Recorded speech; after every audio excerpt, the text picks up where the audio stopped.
বাংলা মানে কথা শুনলেই এই জন্য জানি এসব পালায় আসছে। হরিয়ানা থেকে আসলে কোনো চিন্তা নাই, হরিয়ানা রে অরুণাচল থেকে আসলো, গাড়ি পাঁচটা হয়ে গেল। ওকে আছে কথা আরে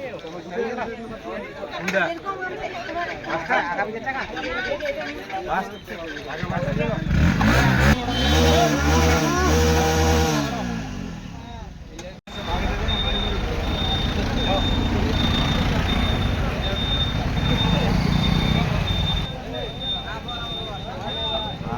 ভালো করে নাও। দুই একজনের কাছে এরা কেন পালায় আসছে, কারণটা কি? আসবি না 10 তারিখের মধ্যে ফাঁকা করবো, থাকবি আরো সব বাড়ি পালায় আসবি, জানের সবার কে এবার মরিবা যাবি। এগুলা তো সবার আইডি প্রুফ আছে, টনটন আইডি প্রুফ আছে, তার সত্ত্বেও এগুলা। আমরা হরিয়ানা থেকে আসছি। কি কারণে? ওখানে ভোটার কার্ড দেখছে, আইডি দেখছে, তাও মানছে না, ধরে লিখে পিটাচ্ছে। এখন লাস্টে ডিক্লেয়ার দিল যে তোমরা চলে যাও।